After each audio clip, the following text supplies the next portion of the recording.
आया। ओ तापस भेष बना के रावण भिक्षा लेने आया। भिक्षा देने चली सिया तो निज रथ पर बैठाया।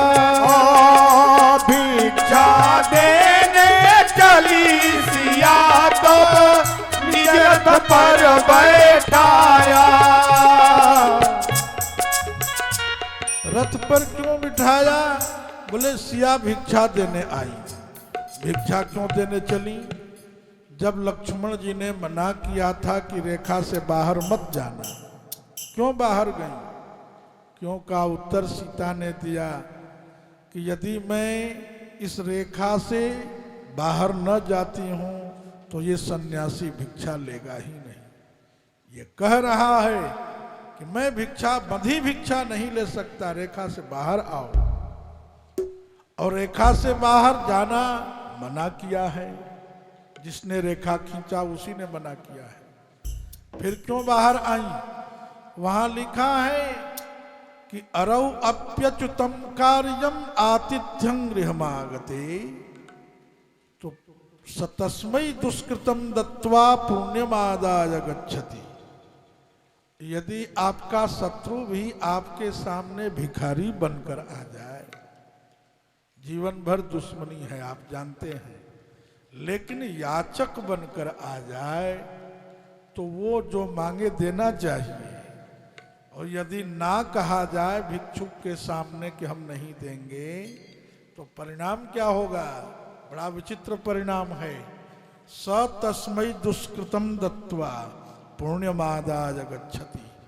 वह अपने जीवन भर का सारा पाप जो ही ना कहा किसी ने, बस उसके जीवन भर का पाप आ जाएगा और आपके जीवन भर का पुण्य उसके भाग्य में हो जाएगा। ऐसा संविधान है। सियाजू ने सोचा, सीता ने कहा कि इसके जीवन में जो मांग रहा है भिक्षा महात्मा, पता नहीं पाप है कि पुण्य है तो ये जाने, लेकिन मेरे स्वामी के जीवन में तो पुण्य ही पुण्य है। मेरे स्वामी प्रभु श्री राम के जीवन में तो पाप की संभावना ही नहीं है, पाप की परिकल्पना भी नहीं है। तो अपने प्रियतम के जीवन भर के पुण्यों की सुरक्षा आज मैं करूंगी, इसके लिए मुझे चाहे जो भोगना पड़े। ये वहां का उत्तर है सज्जन। अपने पति के सीधे सीता कह देती मैं भिक्षा नहीं दूंगा, जाओ, सारा रामायण वहीं स्थिर हो जाता। लेकिन भिक्षा देनी थी, लक्ष्मण जी ने मना किया है तो निश्चित रूप से इसका कष्ट भोगना पड़ेगा। पर वहां किशोरी जी की भावना है मैं कष्ट भोग लूं तो भोग लूं, मैं किसी भी परिस्थिति में चली जाऊं, लेकिन अपने पति के पुण्य को यदि सुरक्षित रखूंगी तो फिर वो कष्ट नष्ट भी होगा। और यदि पति के पुण्य चले गए आज, तो फिर तो यहां हम लोग आए ही हैं, फिर पता नहीं कहां चले जाए। इसलिए सज्जनों, भिक्षा देने आई सिया तो निज रथ पर बैठाया। भिक्षा देने आई सिया तो निज रथ पर बैठाया। भाई निज रथ पर बैठाया, निज रथ पर बैठाया। फिर बाण उठा तरकस को सजा, प्रभु करने चले शिकार रे। जनक दुलारी कहाँ गई, बाण उठा तरकस पे सजा, अब करने चले शिकार रे। जनक दुलारी कहाँ गई।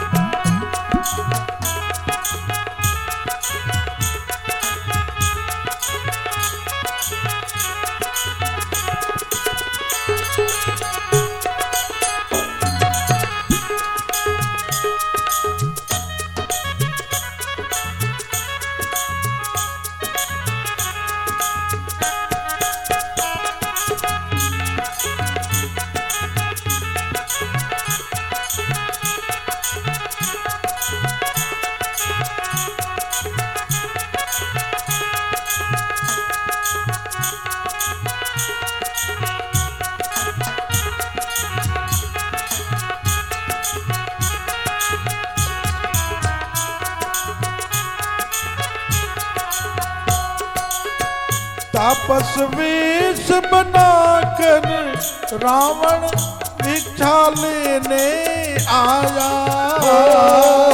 तापस वेश बना के रावण भिक्षा लेने आया। भिक्षा देने चली सिया तो निज रथ पर बिठलाया। भिक्षा देने चली सिया तो निज रथ पर बैठाया। भाई निज रथ पर बैठाया, निज रथ पर बैठाया। सिया शोर करे पर कौन सुने, वह करुणा भरी पुकार रे। जनक दुलारी कहाँ गई, यशोर कौन सुने वह करुणा भरी पुकार रे। जनक दुलारी कहाँ गई। श्री राम जी कहें वन वृक्षन से, तुम सुन लो करुण पुकार रे। जनक दुलारी कहाँ गई। श्री राम कहे वन वृक्षन से, अब सुन लो मेरी पुकार रे। जनक दुलारी कहाँ गई। प्रभु सीता के वियोग में हासीते कह रहे हैं, और इसी रास्ते में शंकर जी और सती जी आ रहे हैं। ये देख लो विधि का खेल। रूट वही हो गया जहां राम का अभिनय हो रहा था, वहीं शिव सती का आमना सामना हो गया। शंकर जी लीला को समझ गए। वो समझ गए कि रावण मरण मनुज कर जांचा, प्रभु विधि वचन कीन्ह चह साचा। रावण ने ब्रह्मा जी से मनुष्य के हाथों मरना मांगा था, इसलिए राम जी मनुष्य की तरह लीला कर रहे हैं। लेकिन इसी रामलीला को सती न समझ पाई। रामलीला समझना बहुत कठिन है। सज्जनों, महादेव जी ने सीता विरह में रो रहे राम को प्रणाम किया। जय हो मेरे सच्चिदानंद भगवान की सदा जय हो। आप तो ऐसी लीला कर रहे हो नटवर नागर कि समझ में ही नहीं आ रहा है कि अभिनय हो रहा है कि नाटक हो रहा है कि सही हो रहा है। इसलिए कही सच्चिदानंद जग पावन, अस कही चले मनोज न सावन। जय सच्चिदानंद कहकर जय हो। भरी लोचन छवि सिंधु निहारी, कुसमय जान न कीन्ह चिन्हारी। समय ठीक नहीं है, इसलिए महादेव जी ने ज्यादा बात नहीं की, प्रणाम भर किया और जय जयकार करके आगे चल दिए। अब सती दशा शंभु के देखी। सती सोचने लगी, अरे ये मेरे प्राणवल्लभ आज ये छोटे छोटे ये युवक, दो युवकों को, दो बच्चों को प्रणाम कर रहे हैं। सारा विश्व तो इनकी पूजा कर रहा है, मैं देख रही हूं। नाग कन्या, गंधर्व कन्या, सुर नर अमर मुनि ऋषि सब तो इनको प्रणाम कर रहे हैं कैलाश में रोजा आकर के। और तेन नृपसुतन कीन्ह परनामा, कही सच्चिदानंद पर धामा। ये बात माता सती के हृदय में बेचैनी। अब यहां मेरे गुरुदेव कहते हैं कि ये सती की व्याकुलता नहीं है। सती माता अपने इस प्रक्रिया से जगत को सावधान कर रही है। कह रही हैं कि देखो, भगवान की लीला इतनी गूढ़ है कि जब मैं भी नहीं समझ पा रही हूं तो सामान्य जीव कैसे समझेगा। इसलिए हमेशा गुरु की शरण में रहना, गुरु की कृपा से मेरे प्रभु की लीला कोई समझ पाएगा। माता सती के मन में व्यामोह हुआ और इस व्यामोह को राम जी और थोड़ा जीवंत कर दिए और उसमें जैसे जलती हुई आग में कोई घी डाल दे। ऐसे राम जी ने कहा, अरे वृक्षों, अरे पर्वतों, हनुमान नाटक में वर्णन है, अरे वृक्षों, रे वृक्षा पर्वतस्था गिरिगहन लता वायुना विज्यमाना, अरे वृक्षों, हवा के द्वारा तुम हिलाए डुलाए जा रहे हो, आसमान में रहते हो, जमीन से आसमान तक। तुमने देखा है मेरी सीता को कौन ले गया? हा सीता के ननीता, मेरी सीता को किसके द्वारा ले जाई गई बताओगे? वृक्षों से भला कहीं आवाज आती है? संभव ही नहीं। तब आवाज नहीं आई तो प्रियतम ने कहा कि इसी का बदला मैं लूंगा द्वापर युग में। आज प्रियाजू आप कहीं चली गई हैं, मैं वृक्षों से पूछ रहा हूं, तो देखना द्वापर में महाराष्ट्र में मैं छुप जाऊंगा, आप मुझको खोजेंगी और आप भी इन्हीं वृक्षों से पूछेंगी। तो वहां भागवत जी के 10वें स्कंद के 30वें अध्याय के दूसरे श्लोक में वर्णन है। गोपियां कहती हैं, चूत प्रबाल पनशासन को विदार, जम्भर्क निम्र बकुलाम्ब कदम्बनी पाहा, यन्ने परार्थ भव का यमुनोपकूला, संसंत कृष्ण पदवीं रहितात्मनाम।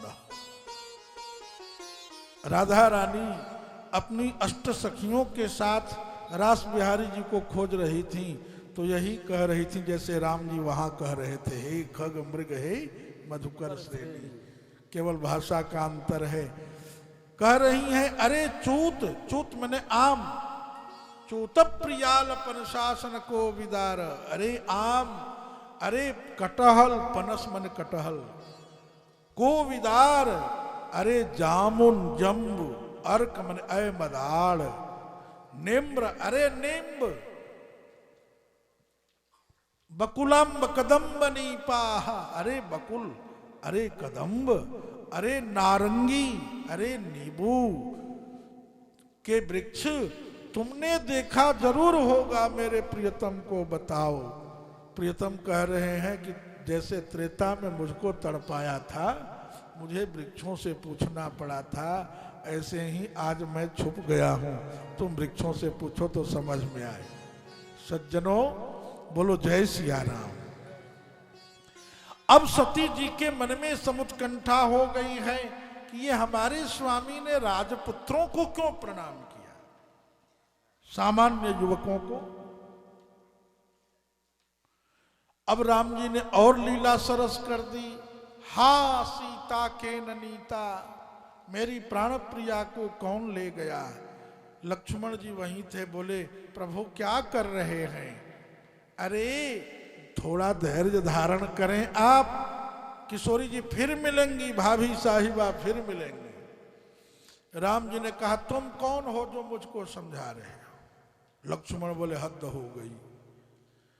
जो लक्ष्मण बचपन से प्रभु के चरणों से लेकर शिखा तक सारी सेवा, उसको भूल गए। मतलब सती को दिखा रहे हैं राम जी कि सीता के विरह में इतने व्यथित हैं कि अब हम लक्ष्मण को भी नहीं पहचान रहे। लक्ष्मण जी ने कहा, राम जी ने कहा, यूयम के वदनाथ नाथ किमिदम दासो स्मिते लक्ष्मण, तुम कौन हो, तुम कौन हो? बोले मैं आपका बचपन का सेवक लक्ष्मण हूं। अरे तुम यदि लक्ष्मण हो तो मैं कौन हूं? को हम वत्स, मैं कौन हूं वत्स? तो लक्ष्मण जी ने कहा, आर्य एव भगवान, आप तो आर्य हैं। राम जी ने पूछा, आर्य किसे कहते हैं? आजकल एक प्रश्न भी है, आर्य किसे कहते हैं? इसका उत्तर दिया लक्ष्मण जी ने, आर्यश्च को राघव, आर्य मन राम, आर्य पुरुष है राम। आरज सुत पद कमल बिनु, बाद जहां लगनाथ, आर्य मने राम, रामायण में लिखा है। और भागवत जी में राधा रानी आर्य कहती हैं भ्रमर गीत में, आर्य पुत्रो धुनास्ते, आर्यपुत्र इस समय मधुपुरी में है। अति अपिबत मधुपुरियाम आर्यपुत्रो धुनास्ते। तो यहां लक्ष्मण जी ने कहा आर्य आप हैं, आप राम जी हैं, मैं लक्ष्मण हूं, थोड़ा धैर्य धारण करिए प्रभु, आप इतना व्याकुल हो गए हैं। राम जी ने कहा कि यदि मैं राम हूं और यदि तुम लक्ष्मण हो तो हम लोगों को अयोध्या की राजधानी में रहना चाहिए, यहां क्या कर रहे हैं? किंकुरुमो विजने बने देवीं समुद्वीक्ष्यते। हमें तो अयोध्या में रहना चाहिए, यहां क्या कर रहे हैं? बोले एक देवी खो गई हैं। सोचा लक्ष्मण जी ने कि सीता का नाम नहीं ले, नहीं तो फिर व्याकुल हो जाए, बातों में मैंने भुलवा दिया है। तो राम जी ने पूछा क्या कर रहे हैं जंगल में? लक्ष्मण जी ने कहा एक देवी जी को खोज रहे हैं। देवीं समुद्वीक्ष्यते। वो कौन देवी है जिनकी खोज हम कर रहे हैं? राम ने कहा का देवी जनकाधिराज तनया। वो कौन देवी है जिसको हम खोज रहे हैं? बोले वो है जनक नंदिनी। बस राम जी फिर हा हा प्रिय जानकी जानकी हा हा प्रिय जानकी मैथिली हा हा प्रिय मैथिली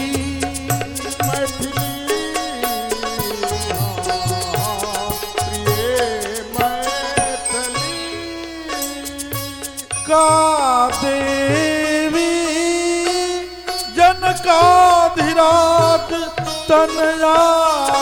का देवी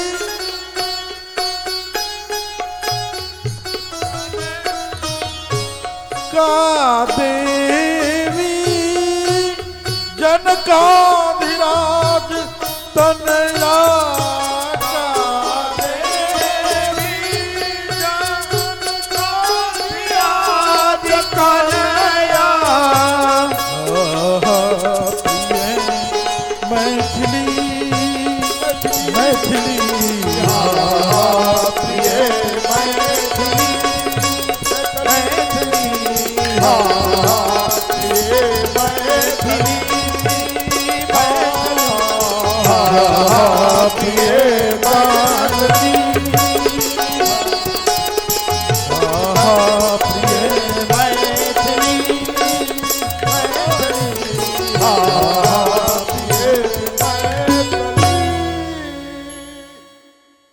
का देवी जनकाधिराज तनया। बोले हा हा प्रिय मैथिली, हाय मैथिली, हाय सीते, हा जानकी, हा प्राण प्रिय कहकर राघव मूर्छित से हो गए। अब सती क्या व्यामोह और बढ़ गया आसमान पर। अरे एक कामी, एक वियोगी अपनी महानायिका के वियोग में तड़प रहा है, हा हा प्रिय मैथिली कह रहा है, और ये हमारे प्राणेश्वर इसी को प्रणाम कर रहे हैं। ये तो घोर अन्याय कर रहे हैं, ये तो घोर अनर्थ। मां सती समझा रही है जगत की माताओं को, तुम्हारा पति जो भी करे उसको स्वीकार करो, उसमें किंतु परंतु न करो, नहीं तो तुम्हारी वही दशा हो जाएगी जो हमारी दशा हो रही है। यह है सती चरित्र का तात्पर्य। शंकर जी ने सती व्यामोह को समझ लिया और कहा प्रिय ऐसा मत सोचो, वो मेरे इष्ट देव हैं, और जिनका नाम लेकर के रो रहे हैं सीता सीता, वो मेरी अभिष्ट देव है। राम इष्ट है और सीता अभिष्ट है। बोलो जय सिया राम। जय सिया राम। ऐसा मत सोचो, तुम अपने मन में जो सोच रही हो मैं सब समझ रहा हूं। मां सती ने कहा कि प्राणेश्वर आपसे कुछ भी छिपा नहीं है, लेकिन मेरे मन में कौतूहल कर दिया है आपने। आप सीता के विरह में रो रही एक सामान्य राजकुमार को, अवध नरेंद्र नंदन को सच्चिदानंद कह रहे हैं। सत, चित और आनंद 3 शब्द जुड़ते हैं तब सच्चिदानंद बनता है। क्या कर रहे हैं आप? यही माताओं में नहीं होना चाहिए। माताएं जीवन में कुछ भी करो पर पति को परमात्मा समझो और पति के आदेश का पूर्णतः पालन करो मन से। अब कई माताएं जाकर हमसे कहेंगे कि पति लोगों का धर्म नहीं है। गुरुजी हमारा धर्म तो आप बता देते हैं, उनका धर्म बताते ही नहीं है। ऐसा नहीं है माताओं, ये मैं बताने वाला कौन हो? आप स्वयं लक्ष्मी काली राधा स्वरूपा हो। प्रसंग आ गया है, प्रसंग ये कह रहा है, इसलिए मेरा फर्ज है, चूंकि व्यासपीठ पर मुझको मेरे गुरुदेव ने बिठाया है। और ये व्यासपीठ नारनौल वाला तो मैं बहुत बच्चा था तभी से मुझे प्राप्त है, इसलिए ये प्रसंग का संदेश है। माता सती को महादेव जी समझाने लगे, मत करो, उनको मान लो, भगवान हैं, परमात्मा हैं, राम हैं, मेरे इष्ट हैं, मेरे अभिष्ट हैं। सती के गले के नीचे एक भी बात नहीं उतरी, बोली फालतू बातें कर रहे हो, ठीक नहीं। यही माताएं जब अपने बड़प्पन का प्रयोग करने लगती हैं पतियों के सामने, यहीं पर अनर्थ शुरू हो जाता है। महादेव जी ने कई बार समझाया, सती ने नहीं समझा। तब विवश होकर महादेव को कहना पड़ा, जा करके परीक्षा ले लो, तो किन जाई परीक्षा ले हो। मां सती बोली मैं करूंगी परीक्षा। महादेव ने कहा करना, लेकिन विवेक पूर्वक करना, सावधानी से करना। माता सती सोचा न विचारा और सोची कि वो हाय सीता कर रहे हैं और इसी समय मैं सीता बन जाऊं। बोलो जय सिया राम। जय सिया राम। और मुझको देखेंगे तो दौड़ेंगे लिपटने के लिए, हाय सीते, हाय प्राण प्रिय। तब मैं फटकारूंगी कि हटो, तुमको इतना भी ज्ञान नहीं है कि सीता है कि सती है। अरे केवल ई का ही तो अंतर है। ई को इधर उधर कर दो तो सती सीता हो जाए, सीता सती हो जाए। सज्जनों, मां सती ने यह विचार किया और स्वयं पूर्ण सीता का अभिनय किया, सीता बन गई। सीता का वेश अपने में उतार लिया और उतार करके जब सामने गई तो राम जी तो अभी लीला कर ही रहे थे। लक्ष्मण ने पहले देख लिया तो पहले पहचान लिया, लक्ष्मण दीख उमाकृत वेशा, चकित मोह भ्रम हृदय विशेषा। लक्ष्मण पहले ही प्रणाम कर लिए। इतने में राम जी भी लीला करते हुए आ गए और आकर बोले, अथ पित्राज्ञया देवी सती ससीता लक्ष्मण सती आगतो हम वने चाद्य दुखितो दैवतो भवे। हे मां, मैं आपके चरणों में प्रणाम कर रहा हूं, दशरथ नंदन राम। कहकर राम जी ने चरण छूकर प्रणाम किया और कहा, मां आप अकेले इन जंगलों में क्यों घूम रही हो? इस प्रश्न में बड़ा इसका अर्थ है बड़ा। मैं अपनी पत्नी के कहने से कहीं चला गया था, लक्ष्मण चला गया था कहीं, तो सीता भी अकेली हो गई थी। तो अकेली होकर कहां के कहां पहुंच गई है। तुम अकेली मत घूमो मां, ये वन का राज्य है, बड़ा कठिन है। अकेले क्यों घूम रही हो? और सुनो मां, निशाचरेण में जाया, शिव पुराण में जो लिखा है वो मैं सुना रहा हूं। रामायण वाला तो आप दिन रात पढ़ते ही हैं। निशाचरेण में जाया हृतासी तेति केनचित् अन्वेष्यामि अन्वेष्यामि प्रियां चात्र विरही बंधुना बने।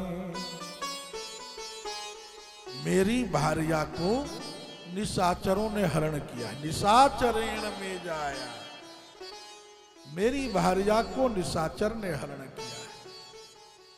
अरे तुम समझ रही हो कि मैं जानता नहीं मेरी सीता कहाँ है।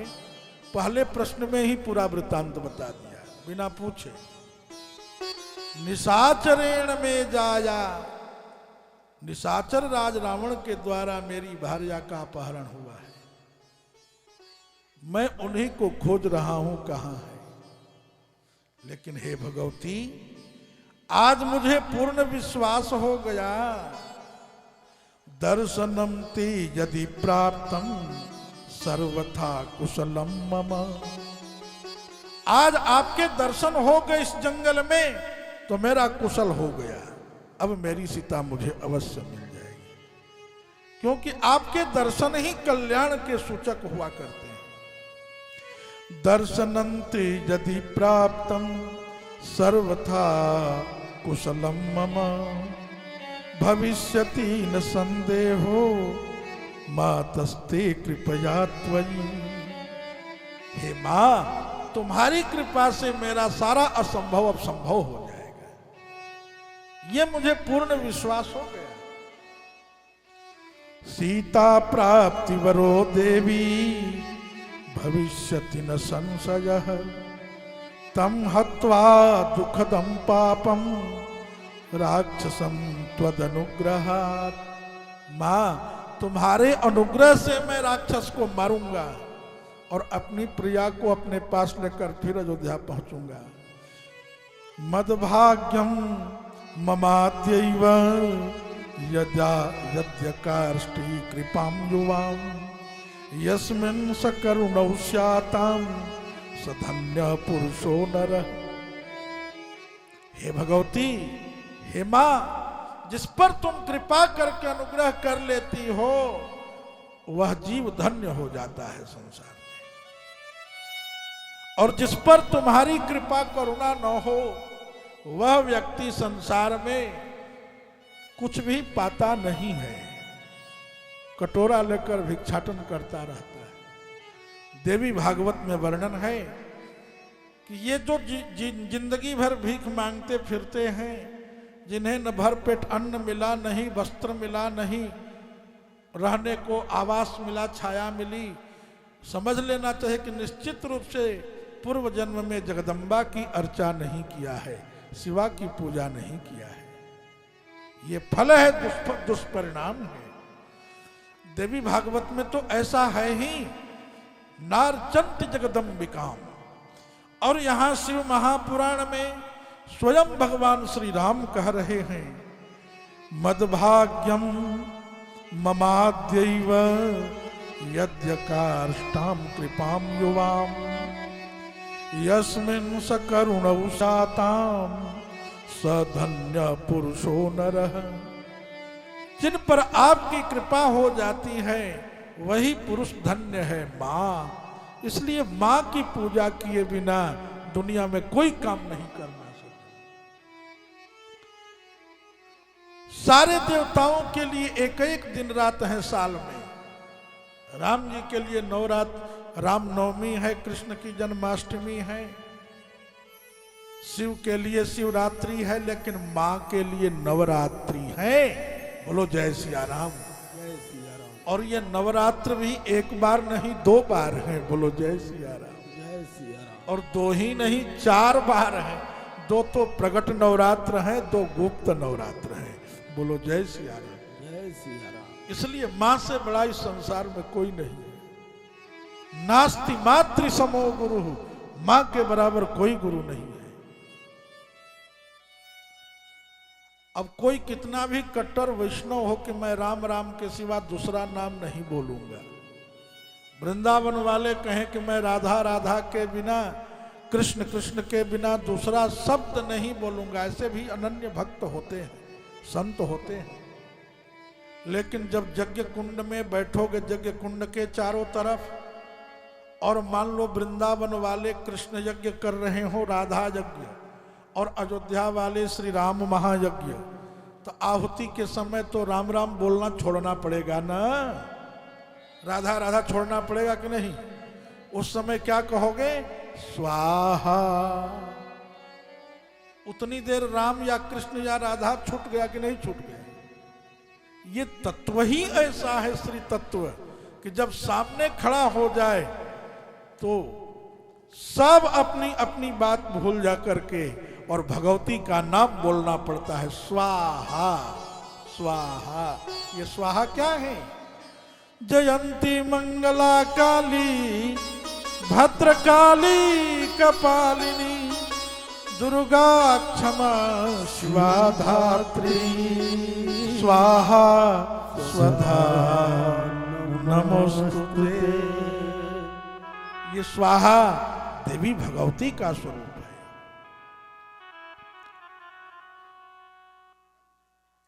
स्वाहा शिवई पितृगण से तृप्ति हेतु रुचार्य से तुमसे देवी जनैश्वधा च।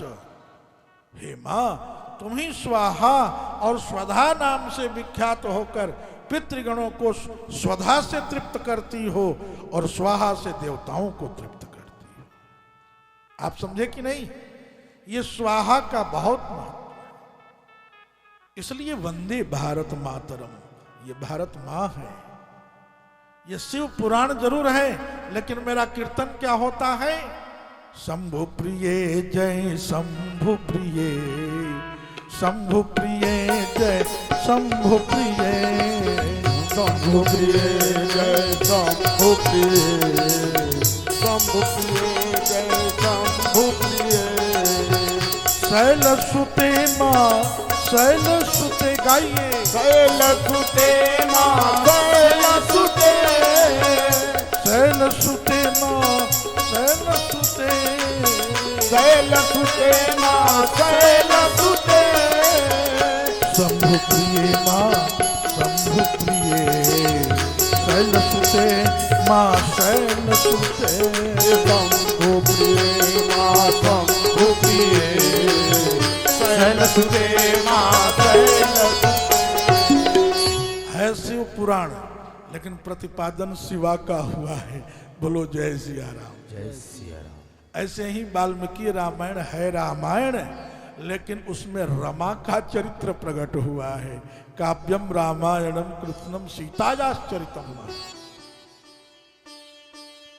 राम जी कह रहे हैं, सीता प्राप्ति वरो देवी भविष्यति न संशयः, तम हत्वा दुःखदं पापम राक्षसम त्वदनुग्रहात्। आपके अनुग्रह से मैं रावण को मारूंगा। सारा रामायण ही खोल दिया राम जी ने, पर विनम्रता है उसमें, ये आपकी कृपा से होगा। इत्थमाभाष्य बहुधा सुप्रणम्य सतीं शिवाम, तदाज्ञया वने तस्मिन् विचचार रघुत्वः। मां को प्रणाम कर पदवंदन कर उसी जंगल में राम जी विचरण करने लगे, और इधर सती को लगा 100 घड़ा पानी पड़ गया शरीर पर। हाय रे, मैंने तो सीता का वेश बनाया कि राम जी मुझे आलिंगन करेंगे, लेकिन ये तो पहचान गए। वास्तव में मेरे स्वामी ने जो कहा अक्षरशः सत्य निकला। गत्वा शंभु समीपम च प्रणनाम शिवम हृदा, विवन्न वदना शोक व्याकुला विगत प्रभा। महादेव के पास आती हैं, मुख की कांति उड़ गई है, विवर्ण वदना हो गई हैं, आकर प्रणाम किया। प्रोवाच वचनम प्रीत्या तत्परीक्षा कृता कथम। महादेव जी ने पूछा, परीक्षा कैसे लिया, विधि बताओ, हम विधि जानना चाहते हैं। श्रुत्वा शिववचो नाहं किमपि प्रणतानना, सती शोक विषण्णा सा तस्थौ तत्र समीपतः।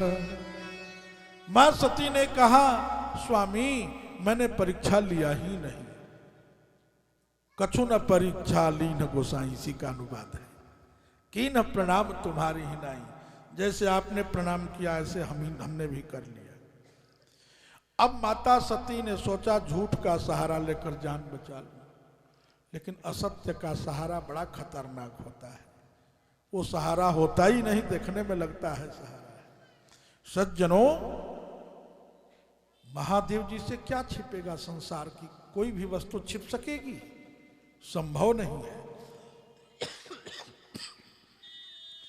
अथ ध्यात्वा महेशस्तु बुबोध चरितम हृदय दक्ष जाया महायोगी नाना लीला विशारदः।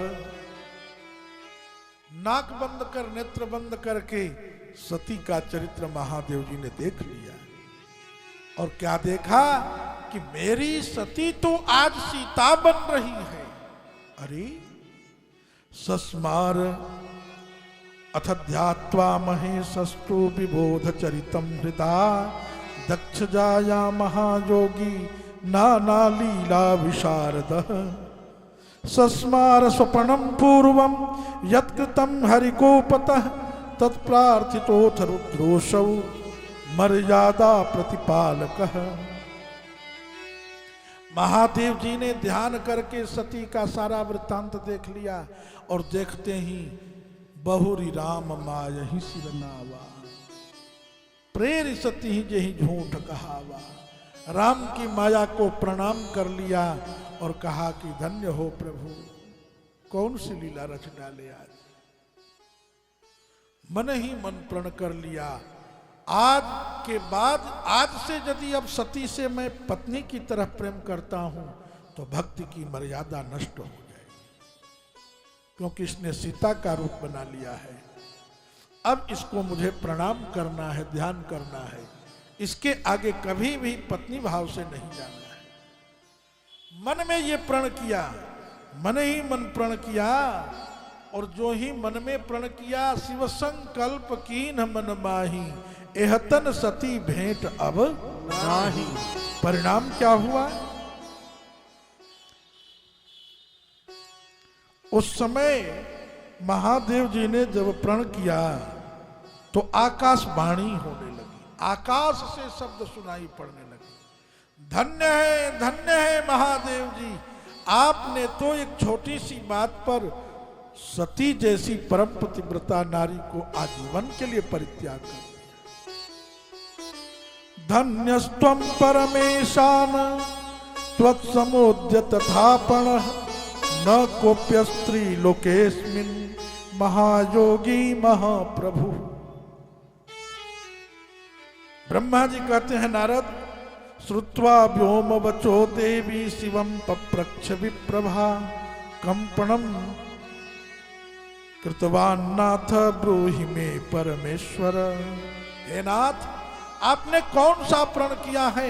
आकाशवाणी कह रही है कि आपने बड़ा अद्भुत प्रण कर लिया, विकट प्रण कर लिया। शंकर जी बोले, छोड़ो क्या प्रण किया, आप चलो। चलते गए और जाकर के कैलाश पर अपना पद्मासन लगा करके समाधि में बैठ जाते हैं। सती के हृदय में व्याकुलता बढ़ जाती है। समझ गई मेरे प्रभु ने मेरा परित्याग कर दिया। अवा की तरह हृदय झुलसने लगा और बड़े कष्ट में हिमालय कैलाश में पहुंचकर बैठ गई। और वहां महादेव जी ने अपना प्रण समझकर आसन बिछाकर बैठकर समाधि में हो गए। सती आई भी तो सन्मुख शंकर आसन दीन्हा। उस समय सज्जनों,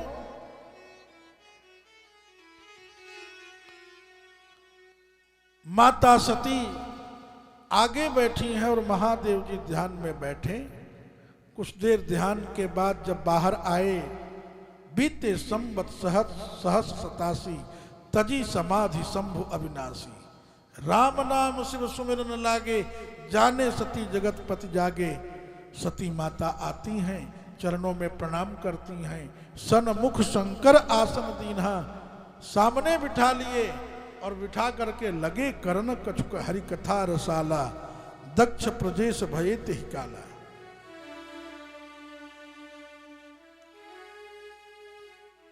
इधर महादेव जी कथा सुनाने लगे माता सती कथा सुनने लगी और शिव पुराण की ये संहिता और यह अध्याय बता रहा है कि इधर ब्रह्मा जी ने एक प्रजापतियों की सभा कायम की, उसमें सब लोग आ गए।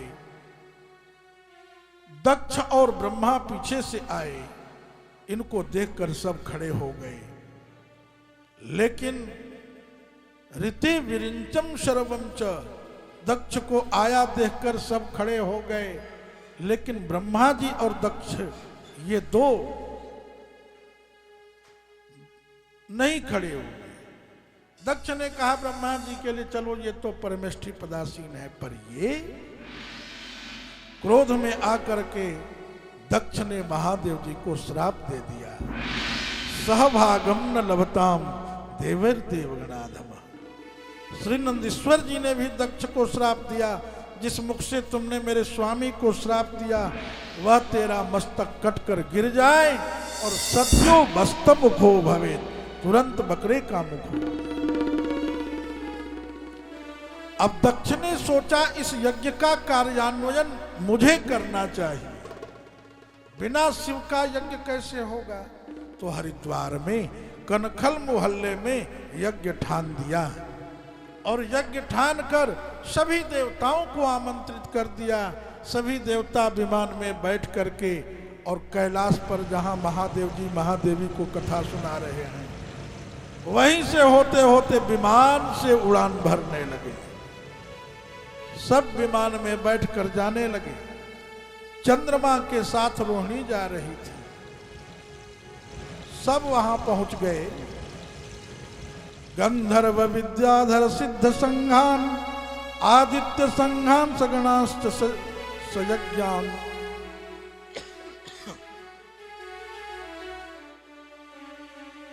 संज्ञावरान नागचरान समस्तान बब्रेश दक्षो हि महाध्वरेश्वे। तस्मिन् यज्ञे वृता संभुर्न दक्षेण दुरात्मना कपालीति विनिश्चित्य तस्य यज्ञाहिनान च।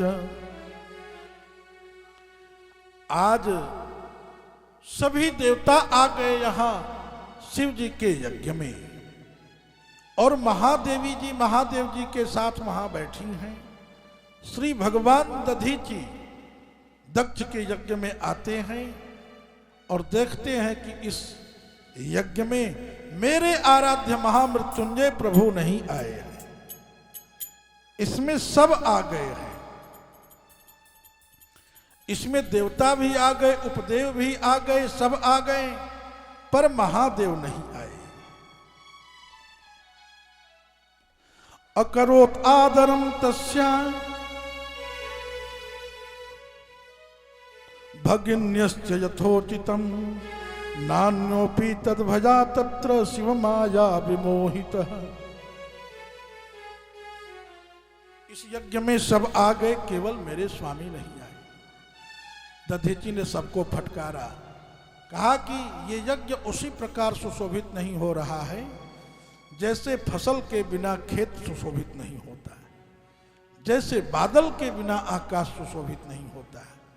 इसलिए तुम लोग जो आए हो परिणाम अच्छा नहीं पाओगे। इधर माता सती ने कहा, स्वामी ये सब विमान में बैठकर कहां जा रहे हैं। पहले महादेव जी बताना नहीं चाहे, लेकिन बाद में बहुत जिद करने पर बताना पड़ा। ये सब जा रहे हैं आपके पिता की यज्ञशाला में, तो आप यहां क्या कर रहे हैं। बोले मैं यहां पर इसलिए कथा सुना रहा हूं कि मेरे लिए आमंत्रण नहीं आया है। महादेवी ने कहा, कुछ ऐसी भी जगहें होती हैं जहां बिना आमंत्रण के भी जाना चाहिए। कहा कहा, बोले भर्तुर गुरोर देह कृतश्च केतनम। अपने पति के यहाँ, गुरु के यहाँ और माता पिता के यहाँ बिना बुलाए जरूर जाना चाहिए। महादेव जी ने कहा कि आपकी बात मैंने मान लिया, लेकिन अब लेकिन क्या। बोले तदपि विरोध मान जह कोई तहां गए कल्याण न हो। यदि वो विरोध मानते हो तो वहां नहीं जाना चाहिए। महादेवी जी ने कहा कि मेरे पिता भला आपसे विरोध क्यों मानेंगे। तब सारी ब्रह्म सभा वाली कहानी महादेव जी ने सुना दिया। ब्रह्म सभा हम सन दुख माना, तेहि ते अजहु करत अपमाना। दक्ष सकल निज सुता बुलाई, हमरे बैर तुम्हु बिसराई। इसलिए प्रिय वहां जाना नहीं है। मां सती ने कहा कि स्वामी, मान लिया मेरे पिता ने निमंत्रण कार्ड भेज दिया हो और कैलाश की बर्फीली चोटी में कोई डाकिया आ न पाया हो, तो वहीं हरिद्वार में या रुद्रप्रयाग में किसी को पकड़ा दिया होगा। आपके गणों को ये कार्ड दे देना महादेव जी को, और वो आपका भूत प्रेत गण उस कार्ड को खाजा समझकर, पापड़ समझकर खा गए होंगे। तो इसमें मेरे पिताजी का क्या दोष है स्वामी? उन्होंने तो अपना काम कर दिया, आपके गण लोग कार्ड चबा गए होंगे। क्योंकि ये माताओं का सहज स्वभाव है, ये अपने पिता के घर वालों की गलती सुन नहीं सकती, चाहे कुछ भी हो जाए। इसलिए आप लोगों के लिए भी एक बात कहूं, भाइयों के लिए, कि ये जब आप समझ लेना कि ये अपने पीहर जाने के मूड में है, तो आप रोकना मत कभी भी। और यदि ये काम आपने कर दिया तो आपके घर में महाभारत होने से भगवान भी नहीं रोक पाएंगे। जय जय। ये बड़ा कटु सत्य है सज्जनों।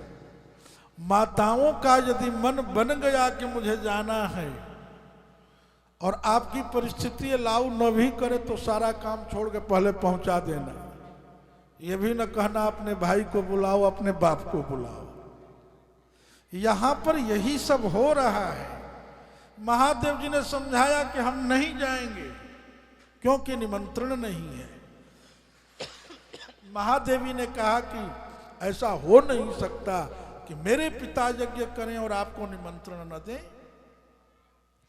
कार्ड जरूर भेजा होगा, श्रृंगी भृंगी ये सब भूत प्रेत पापड़ समझ के खा गए होंगे। इसलिए चलिए वहां। महादेव जी बोले हम नहीं जाएंगे। महादेवी ने कहा कि तुम नहीं जाओगे तो क्या हुआ, मैं जरूर जाऊंगी। घर से बाहर भीतर आने लगी, जाने लगी। सती द्विधा ससा, दो प्रकार की हो गई, ऐसा लगने लगा। जब इनका पक्का निर्णय देख लिया महादेव जी ने, तो कहा कि सुनो, ये नंदीश्वर जी तैयार हैं, इन पर बैठो, पर अपना सारा उपकरण लेते जाओ, अपना कुछ भी यहां मत छोड़ना। लिखा है ताम दर्पणाम कंदुकसारिकाम मोह, और वृषेंद्र मारोप्य विटंकिता यजु। नंदीश्वर जी पर समासीन करके उनका लूडो, शतरंज और साड़ी, गहने, आभूषण बोले सब ले जाओ, क्योंकि तुम लौटने वाली नहीं हो। अब इन चीजों को देखूंगा तो मेरे भजन में फर्क पड़ेगा, मुझे वेदना होगी। सती जी सब लेकर के चली सज्जनों, और ले जाकर के जब वहां पहुंचती है तो यहां वर्णन है, कतहु न दीख शंभु कर भागा, अकरोत आदरम तस्या भगिन्य यथोचितम।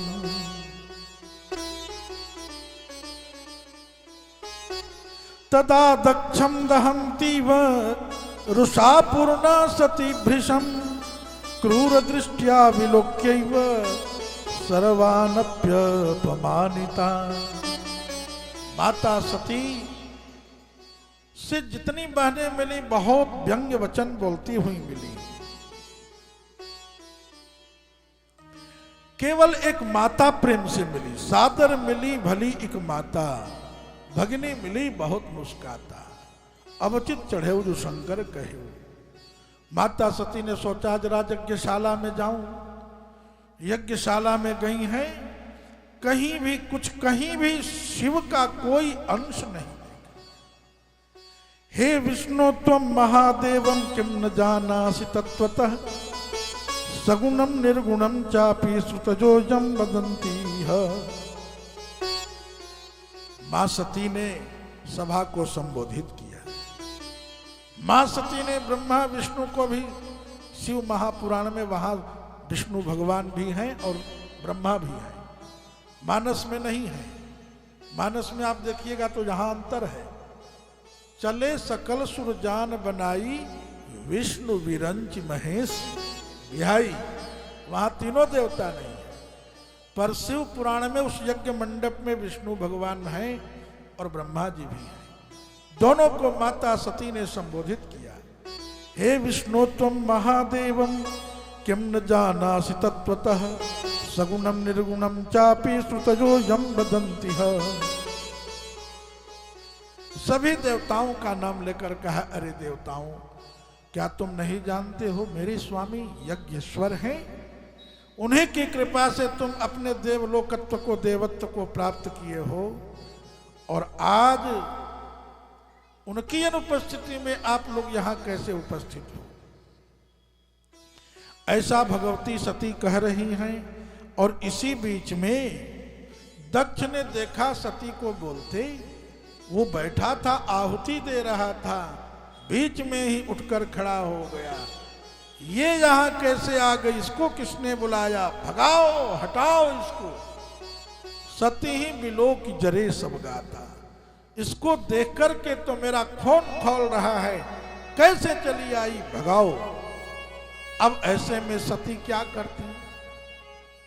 दक्ष ने उसी आवेग में महादेव जी को भी गलत शब्दों का प्रयोग कर दिया। शंकर जी के लिए गाली गलौज के शब्द बोल दिया। अब इन स्थितियों को जब सती माता देखती हैं तो वहां कहती हैं, यो निंदति महादेवम निंद्यमानम शृणोति वा तावुभौ नरकम यातौ यावत् चंद्र दिवाकरौ। महादेव जी की यदि कोई निंदा करे, संत शंभु श्रीपति अपवादा, संत भोलेनाथ भगवान और गुरु की यदि कोई निंदा करे तो उसको सुनने वाला तब तक नरक में रहेगा जब तक सूर्य और चंद्रमा आकाश में रहे। शिवेति द्व्यक्षरम यस्य नृणाम नाम गिरेरितम सकृत प्रसंगात सकलम अघम आसु निहंति तत्। जिसकी जिह्वा ने एक बार भी शिव कह दिया, शिव शिव, लिखा है कि सारे उसके हृदय के अंतःकरण के पाप जलकर भस्म हो जाते हैं। सकृत प्रसंगात सकलम अघमासु निहंति तत्। एक बार शिव कहने से, शिव शिवेत शिवेत शिवेति च, ऐसा कहने से सारे पाप जलकर खाक हो जाते हैं। पवित्र कीर्तिम अमलम भवान दृष्टि शिवेतरः अलंघ्य शासनम शंभु अहो सर्वेश्वरम खलः। ऐसे महामहिमावंत मेरे प्रभु से प्रभु की निंदा कर रहे हो। अब यहां पर क्या होना चाहिए? बोले तथा स्वभर्तुश्चरणम चिंतयन्ती न चापरम अपश्यत सा सती तत्र योग मार्ग निविष्टधीहि। माता सती ने वहीं पर स्नान किया है और पीले रंग की साड़ी पहन लेती हैं और महादेव जी के चरणों का ध्यान करती हुई अपने अंगुष्ठ से योगाग्नि प्रकट कर रही है और कह रही हैं, हे दंडक वन में विचरण करने वाले श्री सीताराम जी, आपकी परीक्षा में जो मैंने सीता का वेश बनाया उसका फल भली भांति भोग लिया। इतनी दया करना राम, हे सीताराम, कि अगले जन्म में मैं फिर अपने भगवान प्राणपति को प्राप्त कर जाऊं। ऐसा कहकर अपने अंगुष्ठ से योगाग्नि प्रकट कर लेती हैं और कहती हैं, सुनहु सभासद सकल मुनिंदा, सुनहु सभासद सकल मुनिंदा, कही सुनी जिन शंकर निंदा, कहीं सुनी जिन शंकर निंदा, सो फल लहब तुरत सब काहू, ओ चलन तुरत नहीं काहू, भली भांति पछताब पिताहू, भली बात पछतावनी काहू, संत शंभु श्रीपति अपवादा, सतपति अपवादा, सुनिय जहाँ तहाँ सिमर जा, दुनिया जहाँ जहाँ स्मर यारा, काटिय जीभ ताहि दो बसाई, काटिय श्रवण मोदिनत चलिय पराई, शरण मुदिनत चलिय पराई, जगदात्मा महेश पुरारी, महेश पुरारी, जनक जननी सबके हितकारी, जनक जननी सबके हितकारी, पिता मंगलमति निंदत तेहि, दक्ष शुक्र संभव यह देहि, तदि हो देह बेगित ही हेतु, तदि हो उरधरि चंद्र मौलि वृष केतु, चंद्र मौलि विष केतु, अस कहि योग यज्ञ तनु दारा, भयउ सकल मख हाहाकारा, भयउ सकल महाकारा, अस कहि योग अग्नि तनु जारा, अस कहि योग यज्ञ तारा, भयउ सकल मख हाहाकारा, भयउ सकल महाकारा। ओम नमः पार्वती पते हर हर महादेव। तत्पश्यतांत खे भूमौ वादो भूत सुमहान स्तुदा, हा हेति सो भवत भूमि सुरादीनाम भयावह, ततः स्वभर्तुश्चरणं चिंतयन्ती न चापरम, अपश्यत सा सती तत्र योग मार्ग निविष्ट धीहि। सबके देखते देखते अस कहि योग अग्नित अनुजारा, भयउ सकल मख हाहाकारा। इस समाचार को जब महादेव जी ने सुना तो जटा तोड़कर पटके वीरभद्र प्रकट हो गए। बोले स्वामी क्या आज्ञा है मेरे लिए, क्यों प्रकट किए? बोले दक्षम से जगजम जहि मत भटानाम त्वमग्रणी रुद्र भटांसको में, तुम मेरे गणों में अग्रणी हो, जाकर दक्ष को यज्ञ समेत विध्वंस कर। आज्ञा सुनते ही चले वीरभद्र हजारों रुद्रगणों को लेकर, महाकाली अपने हजारों शक्तियों को लेकर चली और जाकर के दक्ष के यज्ञ में रे दक्ष दुराचार दंभाचार परायण किंग तंते महामूढ़ कथम चानर्थ कारणम। वीरभद्र ने कहा, अरे दक्ष, तुम्हारे सर को मैं मरोड़ कर कुंड में आहुति कर देता हूं। उसके मस्तक को मरोड़ करके कुंड में स्वाहा, पूषा के दांतों को तोड़कर कुंड में स्वाहा, भृगु की दाढ़ी नोचकर कुंड में स्वाहा, और जो भूत प्रेत थे जाकर के ददकती अग्नि में यज्ञ कुंड में वहीं पर जो है लहु शंका करके अग्नि को शांत कर दिया। तन्मखम भस्मसात कृत्वा सयाग परिवारकम पुनराहि मस्थानम सत्वरम स्वगणालयम। इस रुद्र के यज्ञ के ढांचे को विध्वंस करके महादेव जी के गण आकर के महादेव जी के चरणों में उपस्थित हो गए। ये यज्ञ नहीं होता, ये यज्ञ नहीं था, ये यज्ञ का ढांचा था। शिव पुराण के सती खंड के 35 अध्याय में भगवान व्यास लिख रहे हैं, अपूज्या यत्र पूज्यन्ते पूज्या पूज्य व्यतिक्रमः त्रीणि तत्र भविष्यन्ति दारिद्र्यं मरणं भयम्।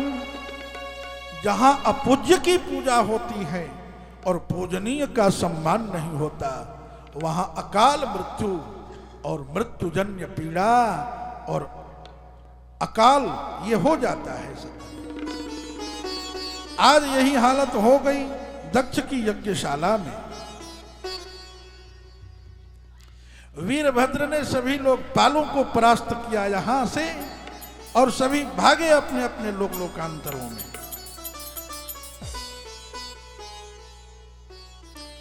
बभुर्गंधवः सीता सुगंधा सुखदासनैः देवदुन्दुभजो नेदु स्वयमेव ततः परम्। आज महादेव जी ने वीरभद्र को अपने गणों में अग्रणी बना दिया और जत्कार्यं वीरभद्रं दृष्ट्वा संतुष्टमानसः शंभुर्वीरगणाध्यक्षं चकार परमेश्वरः।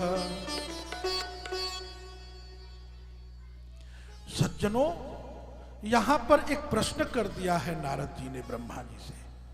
कहा कि पिताजी, ये नारायण भगवान और आप लोग उस यज्ञ में कैसे चले गए? जब महादेव जी उस यज्ञ में नहीं थे तो आप लोग चले कैसे गए? आप गए तो गए, भगवान विष्णु कैसे चले गए? इस पर ब्रह्मा जी ने कहा, सुनो, एक छोटा सा आख्यान सुनाता हूं, घबराना मत आप लोग, क्योंकि समय को मैं देख रहा हूं, लेकिन आप ध्यान दीजिए कथा वस्तु पर। थोड़ी देर में अपने जगह पर पहुंचते हैं। ब्रह्मा जी ने कहा, बेटा नारद, एक ध्रुव नाम का राजा था। ये नारायण भगवान ब्रह्मा जी यज्ञ में क्यों आए? बोले दधीची का श्राप था। वो श्राप क्यों था? हालांकि मानसकल्प में विष्णु भगवान नहीं है, वहां आपको मैं बता चुका हूं। विष्णु विरंच महेश विहाई चले सकल सुरजान बनाई, पर शिव पुराण में है वहां विष्णु भगवान, वहां है ब्रह्मा जी।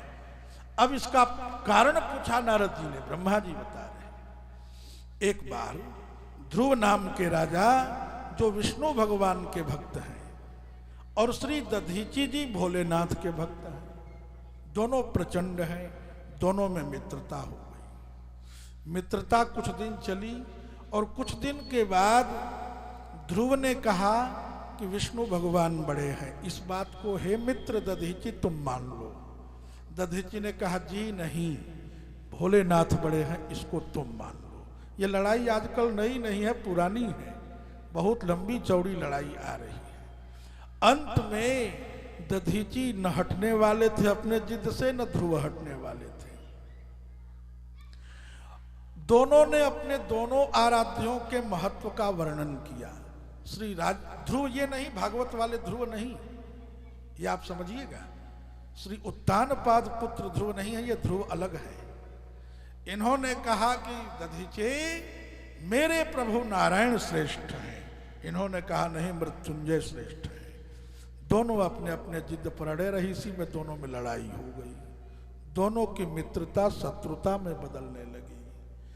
शत्रुता में बदलने लगी तो दधीची महाराज ने, वही बैठे राजा सभा में बैठा था, उसी में विवाद चल रहा था, महाराज दधीची ने मारा एक मुक्का उनके मस्तक पर। अरे पागल, तू मेरी बात नहीं मानता, महादेव जी की पूजा नहीं करता, भगवान नारायण की बात करता है। और ध्रुव जी, जब राजा ध्रुव को एक मुक्का मारा तो राजा ध्रुव ने भरी सभा में कहा कि सुनो, मैं राजा हूं, राजा के अंग प्रत्यंग में देवता रहते हैं, ऐसा श्रुति कहती है। सर्वदेव मयो नृपः। दधीची ने कहा, यदि तेरे अंग प्रत्यंग में देवता रहते हैं तो मेरे अंग प्रत्यंग में वेद रहते हैं। तुम में देव और मुझ में वेद, एक मात्रा का अंतर है, इधर उधर कर दो तो देव और वेद हो जाए। दधीची ने कहा, हम वेद स्वरूप हैं। राजा ने कहा, हम देव स्वरूप हैं। दोनों आपस में, शिव पुराण में लिखा है, विवदमानौ तौ एवं विवदमानौ तौ, दोनों में विवाद हो गया। और इस विवाद में दधीची ने मारा एक मुक्का। मुक्का तो लग गया राजा पर, राजा को भी क्रोध आया और भगवान नारायण के वज्र का स्मरण किया और उसी वज्र को सीधे दधीची पर फेंक दिया। दधीची 2 टुकड़े हो गए, गर्दन कट गया। वहीं से दधीची नीचे 2 खंड होकर गिर गए। श्री दधीची 2 टुकड़े हो गए। अब हाय हाय हो गई पूरी सभा में, हाय ब्राह्मण मर गए, संत मर गए, ऋषि मर गए, कैसे क्या किया जाए। उन दिनों में श्री शुक्राचार्य भगवान विद्यमान थे, जिनके पास मृत संजीवनी विद्या। अब शुक्राचार्य का नाम सुनकर कई लोग सोचते हैं कि ये तो दैत्यों के गुरु हैं। ये कभी नहीं सोचना, दैत्य और देवता कश्यप जी के ही पुत्र हैं दोनों। और जब दोनों में विभाजन हुआ जजमानी का, तो देवताओं के गुरु बृहस्पति, दैत्यों के गुरु शुक्राचार्य। वो दोनों ही बड़े प्रतापी हैं, चाहे शुक्राचार्य हो चाहे बृहस्पति भगवान हो। आज सज्जनों शुक्राचार्य का स्मरण किया सभा में। शुक्राचार्य भगवान पधारे और एक ऐसी विद्या शुक्राचार्य के पास है जो बृहस्पति के पास भी नहीं है। आपको मैं बताऊं, उसका नाम है मृत संजीवनी विद्या, मृत्युंजय विद्या। श्री शुक्राचार्य ने महामृत्युंजय मंत्र से जल को अभिमंत्रित किया और 2 टुकड़े हुए दधीची के शरीर पर फेंका। दधीची उठकर खड़े हो गए। बोलिए महामृत्युंजय भगवान की जय हो। ये मृत्युंजय मंत्र का प्रभाव है, महामृत्युंजय मंत्र का ये अद्भुत प्रभाव है। और ये विद्या यदि दुनिया में किसी के पास है तो केवल शुक्राचार्य के पास में। लेकिन लोग समझते नहीं, इसलिए आपसे मैं निवेदन करूं, बड़ा महत्व है शुक्राचार्य का। एक बार जल अभिमंत्रित करके छींटा दिया, दधीची जो 2 टुकड़े पड़े थे उठ के खड़े हो गए। बोलिए श्री गौरी शंकर भगवान की जय हो। और जब उठकर खड़े हुए तो दधीची जी ने प्रणाम किया श्री शुक्राचार्य को, चरणों में लेटकर कहा कि मैं तो मर गया था, आपके अनुग्रह से नया जीवन मिला। बोले बेटा ये मेरा अनुग्रह नहीं, मेरे स्वामी महामृत्युंजय का अनुग्रह है। अब क्या तुम्हारी इच्छा है? बोले मैं महामृत्युंजय की आराधना करना चाहता हूं। महामृत्युंजयम मंत्रम सौत्रमस्यम ददामिते। तुम्हारे कान में मैं तुम्हें आज ही महामृत्युंजय मंत्र दे रहा हूं और इसी मंत्र का पुरस्चरण करो, इसी का जप करो। और आज के बाद दुनिया में तुमको कोई नहीं मार पाएगा, काल भी नहीं मार पाएगा। इस महामृत्युंजय की बड़ी महिमा है। हस्तांभोज युगस्त कुंभ युगला दुधृत्य तोयम शिरः सिंचन्तम करयोर्युगेन दहतम स्वांकी सकुंभौ करौ अक्षस्रन्मृगहस्तमम्बु जगतम मूर्धस्थ चंद्रस्रवत् पीयूषार्धतनुं भजे सगिरिजम त्र्यक्षम च मृत्युंजयम। इस महामृत्युंजय मंत्र का मंत्रार्थ भी बता दिया, क्योंकि मंत्र गुरु जी देते हैं और मंत्रार्थ न मिले तो उसको समझना बड़ा कठिन हो जाता है।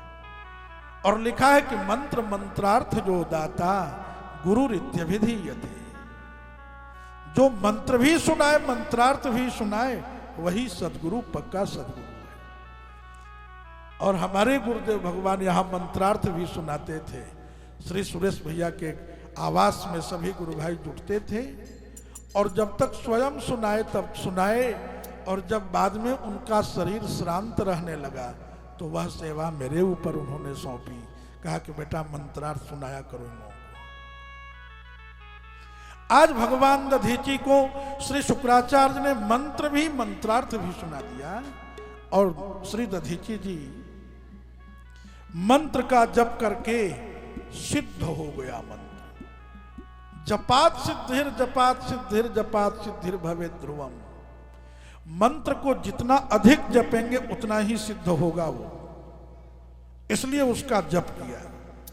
जप करने के बाद महामृत्युंजय प्रकट हो गए। शूलपाणी भगवान शशांक शेखर, वर मांगो, क्या चाहते हो? श्री दधीची जी ने कहा, यदि आप मुझे वर देना चाहते हैं प्रभु, तो मुझे 3 वरदान दे दीजिए। 3 वरदान महादेव जी से मांगा। क्या? बोले अवध्यत्वम, अधीनत्वम, मैं दुनिया में किसी से मरूं नहीं।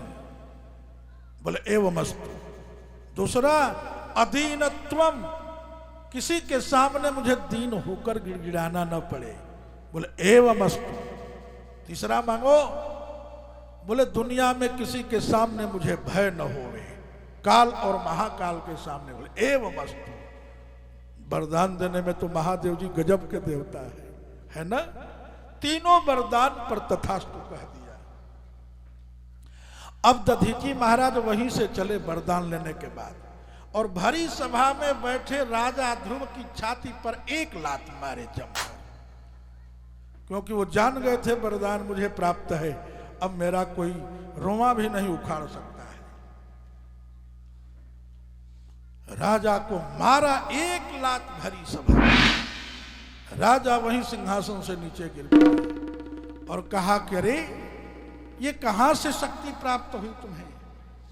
श्री दधीची भगवान कुछ कहें उसके पहले राजा समझ गया, तुम महादेव जी के द्वारा वरदान पा चुके हो, इसलिए आज तुम में ये सामर्थ्य आ गया है। लेकिन घबराना नहीं, इसका बदला मैं लूंगा। राजा ध्रुव वहीं से जंगल में जाकर भगवान नारायण की तपस्या करने लग जाते हैं। भगवान नारायण प्रकट होते हैं और कहते हैं दधीची से वर मांगो। चिरम ध्रुव से राजा ध्रुव ने कहा कि प्रभु, आपके बल पर मैंने दधीची से बैर ठान लिया था, अब आप ऐसा करो कि दधीची के पास जो शक्तियां हैं उसको आप अपनी माया से व्यामोह में डालकर उनसे अलग करो। इधर श्री दधीची भगवान तपस्या में बैठे हैं और विष्णु भगवान आकर दधीची से ब्राह्मण का वेश बनाकर विष्णु भगवान आए। दधीची जी समझ गए कि ये विष्णु है, ब्राह्मण नहीं है। बोले कि अरे विष्णु, तुम हमारे विपक्षियों का काम करने के लिए ब्राह्मण बनकर आए हो? मैं तुम्हारी माया समझ गया, बोलो किस लिए आए हो? विष्णु भगवान ने कहा कि आपको जो जो विद्या महादेव जी ने प्रदान किया है, जो शक्तियां प्रदान की हैं, उन शक्तियों को आप हमें प्रदान करो। दधीची ने कहा कि यह स्वप्न में भी संभव नहीं है, और तुम्हारे इस कृत्य से मेरा हृदय क्रोधित हुआ और मैं श्राप देता हूं कि एक बार तुम अपमान प्राप्त करोगे, दक्ष के अरुद्र यज्ञ में तुम जाओगे। ब्रह्मा जी ने कहा नारद से, बेटा उसी श्राप के कारण मुझको भी और विष्णु भगवान को भी दक्ष के यज्ञ में जाना पड़ा और वहां पर बहुत कष्ट देखना पड़ा।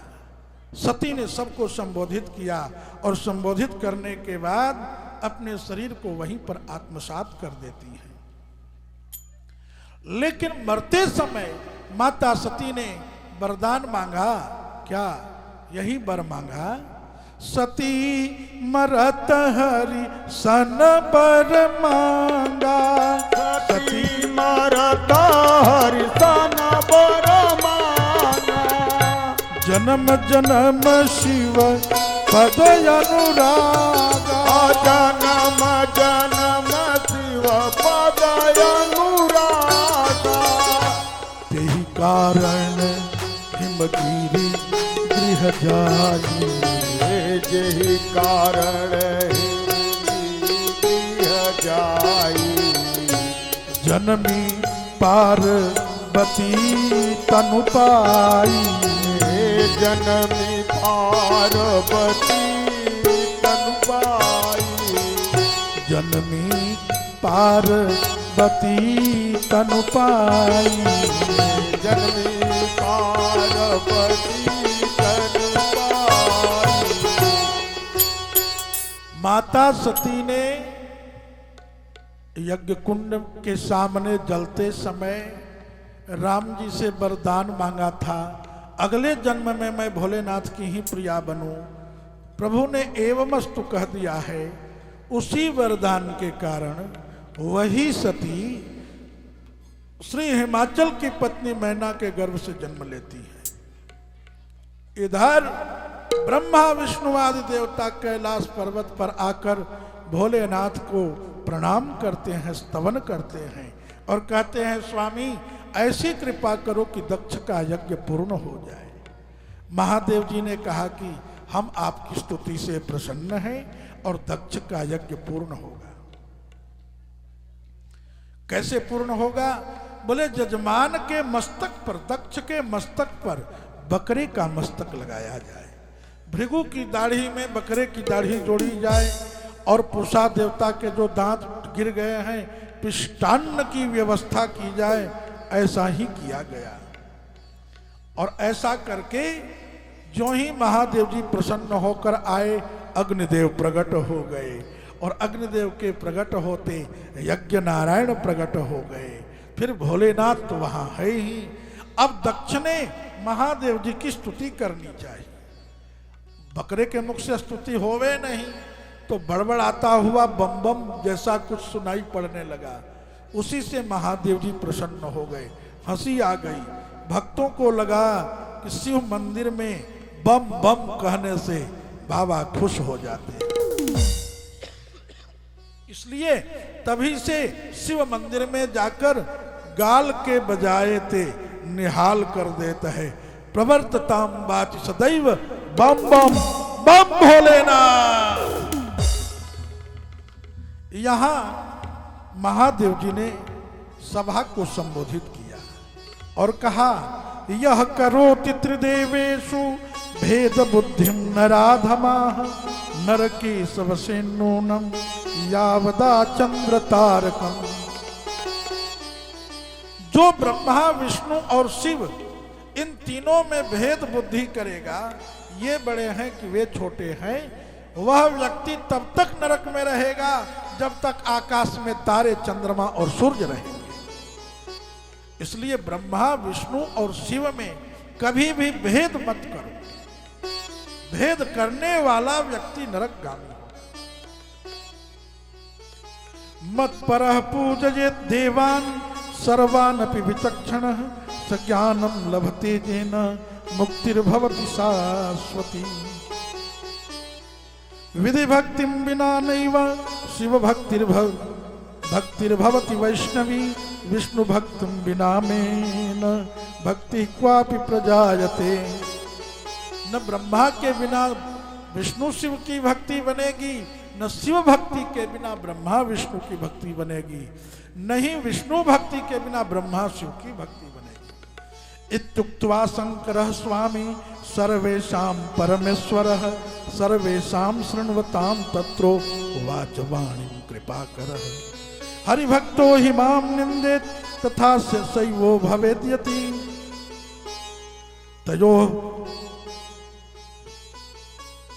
तयो शापा भवे जुस्ते तत्व प्राप्तिर्भवे नहीं। कहते हैं कि इस सभा में यज्ञ में जो नंदीश्वर ने श्राप दिया है और जो दक्ष ने श्राप दिया है, वो श्राप उन्हीं को लगेगा जो विष्णु भगवान में, ब्रह्मा में और शिव में भेद करेंगे, जो तीनों को एक दृष्टि से देखेंगे, एक जैसा आदर सम्मान करेंगे, पूजन करेंगे, उन पर ये श्राप लागू नहीं होंगे। ऐसा महादेव जी ने अनुग्रह करके किया है। ब्रह्मा जी कहते हैं बेटा नारद, इस प्रकार से महिमा शंकरो नंतो दुर्विज्ञेयो मनीषिभिः भक्त ज्ञातश्च सद्भक्त्या तत्प्रसादात् विनाश्रमम्। यदि पठित्वा च संश्रुत्य सर्वलोक सुधीर्मुने लभते सद्गतिं दिव्याम इहापि सुखमुत्तमम्। शिव पुराण में संहिताएं हैं। ये रुद्र संहिता चल रही है। रुद्र संहिता के सती खंड का 43 अध्याय चल रहा है। यहाँ पर ये अध्याय पूर्ण हो रहा है और ये सती खंड विश्राम ले रहा है। इस विश्राम में श्री ब्रह्मा जी नारद से कहते हैं, इत्थम दाक्षायणी हित्वा निज देहम सती पुनः यज्ञे हिमवतः पत्न्याम मैनायाम इति विश्रुतम। दक्ष पुत्री ने अपना शरीर छोड़ करके हिमालय की पत्नी मैना के गर्भ से जन्म लिया और पुनः कृत्वा तपस्तत्र शिवम बभ्रे पतिंच सा गौरी भूत्वा र्धवामांगी लीला चक्रे कृता कृता। पूज्य मेरे गुरुदेव लिखते हैं, दक्ष नंदिनी सती देह तजी, शिव पुराण के रुद्र संहिता के सती खंड के 43 अध्याय के अंतिम चरण में चल रहे श्लोकों का भावानुवाद करते हुए पूज्य गुरुदेव लिख रहे हैं, दक्ष नंदिनी सती देह तजी पार्वती तनु पाई, जगदम्बा गिरिजा गिरिवर के घर जाई।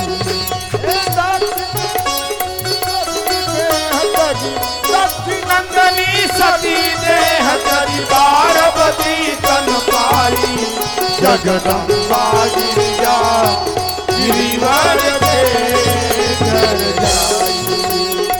दक्ष नंदिनी सती देह तजी पार्वती तनु पाई, दक्ष नंदिनी सती देह तजी पार्वती तनु पाई, जगदम्बा गिरिजा गिरिवर के घर जाई।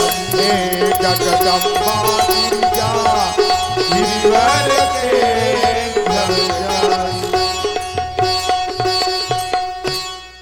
कैसे सती गिरजा बनी, ये प्रश्न होगा आगे पार्वती खंड शुभारंभ जब होगा तब। फिर उसका उत्तर देंगे तो पार्वती जी का जन्म महोत्सव मनेगा और महोत्सव के बाद उनकी बाल लीलाएं होंगी और बाल लीलाओं के साथ शिवाराधन होगा और इस प्रकार से कल का दिन बीतेगा और परसों शिव पार्वती विवाह होगा। परसों यानी इस सत्र का 8वां दिन, ठीक है। उसके बाद 9वां दिन जो बचेगा उसमें संपूर्ण चरित्र आपके सामने रखे जाएंगे समासिक शैली में। इसलिए आज आप इतना ही समझें कि भगवती सती अब हिमाद्री कन्या हो चुकी हैं, दक्ष कन्या से हिमाद्री कन्या हो चुकी है। और देखो भाई, सीधे बधाई गाना हो तो मैं बधाई कब का गा के खत्म कर देता, लेकिन यहाँ शिव पुराण की कथा आप सुन रहे हैं, हम सुना रहे हैं, तो हमारी ये आदत नहीं कि हम अध्यायों का लंघन करके जाएं। गुरुदेव ने कहा है कि जिस पुराण की कथा करना बेटे, उसके हर अध्याय की कथा का स्पर्श तो करना पड़ेगा, छोड़ना ये उचित नहीं है। उसमें वक्ता श्रोता दोनों को अपराध लग जाता है। इसलिए ये शिव पुराण साक्षात महादेव जी का रूप है और अध्याय ही इनके अंग प्रत्यंग हैं।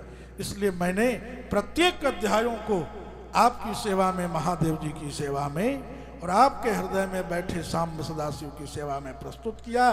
43वां अध्याय पूर्णता पर है, 2-3 श्लोक और रह गए हैं, घबराना नहीं।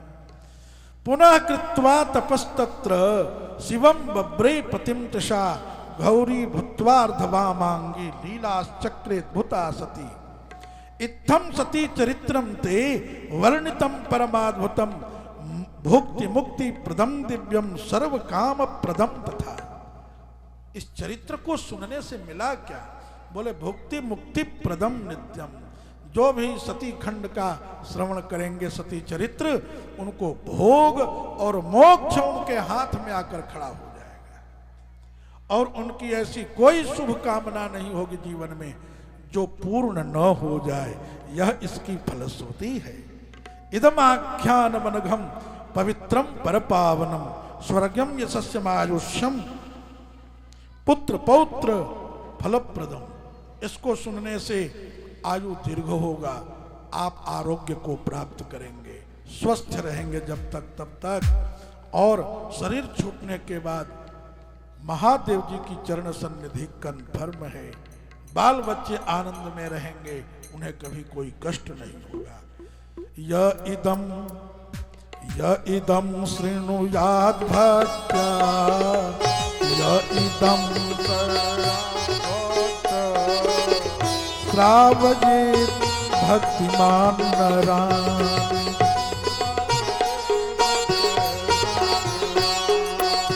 सर्वकर्मा लभेतात, सर्वकर्मा तात परत्र परमांगति, परत्र परमांगति।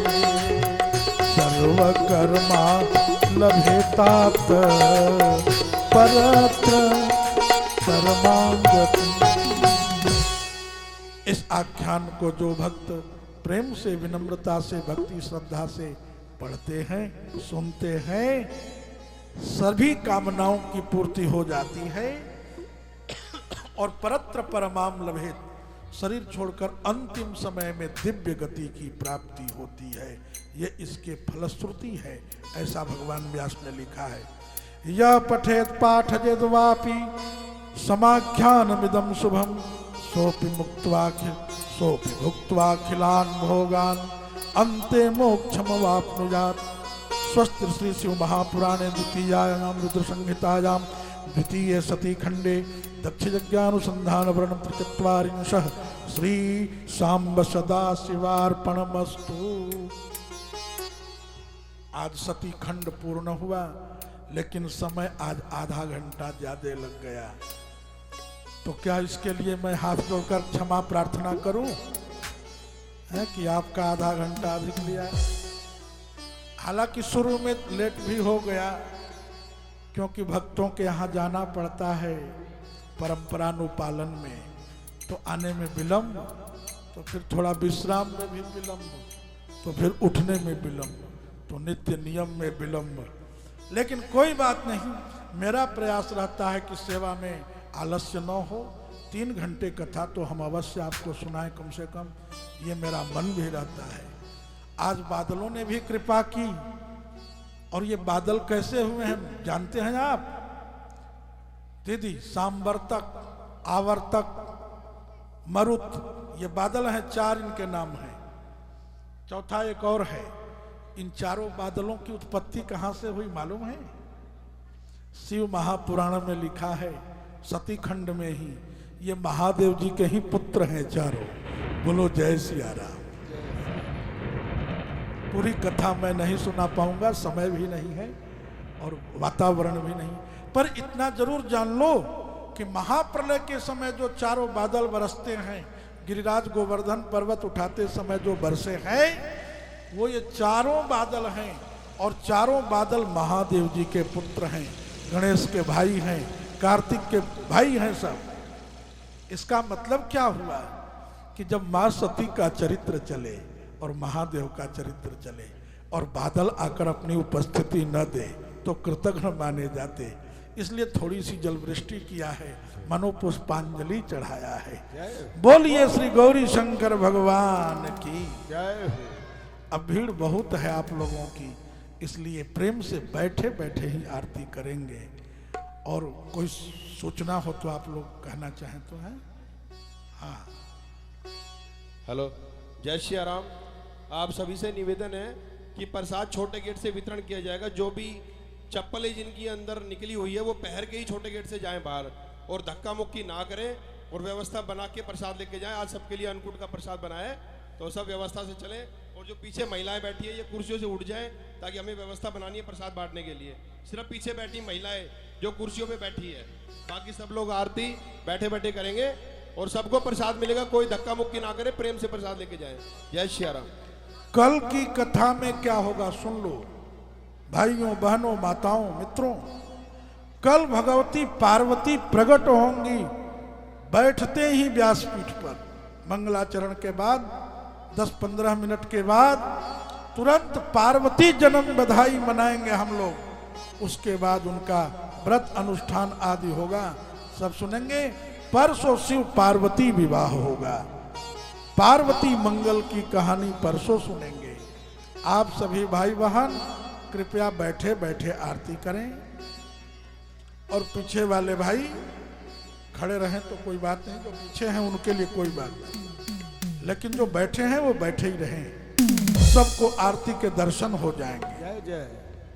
शैल सुते माँ शैल सुते, शैल सुते माँ शैल सुते, शैल सुते माँ शैल सुते, शैल सुते माँ शैल सुते, माँ दक्ष सुते माँ दक्ष सुते, दक्ष सुते माँ दक्ष सुते, दक्ष सुते माँ दक्ष सुते, दक्ष सुते माँ दक्ष सुते, शैल सुते माँ शैल सुते, शंभु प्रिय माँ शंभु प्रिय, शैल सुते माँ शैल सुते, शंभु प्रिय माँ शंभु प्रिय, जय दक्ष सुते जय दक्ष सुते, शंभु प्रिय माँ शंभु प्रिय, दक्ष सुते माँ शैल सुते, शंभु प्रिय माँ शंभु प्रिय, जगदम्बा मातु भवानी की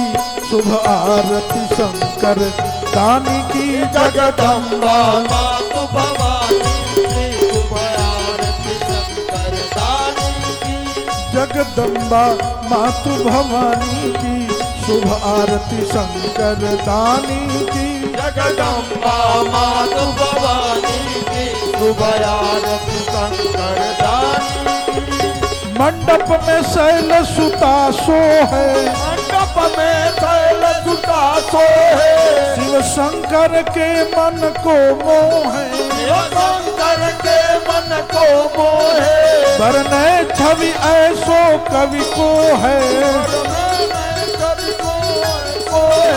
जिनके पग को अग जग जो है, सिर पर गंगा महारानी की शुभ आरती भोले दानी की, सिर पर महारानी की शुभ आरती भोले दानी की, गिरिजा मातु भवानी की शुभ आरती शंकर दानी की, मातु भवानी की शुभ आरती शंकर दानी की, भूषण माता की अंग अंग,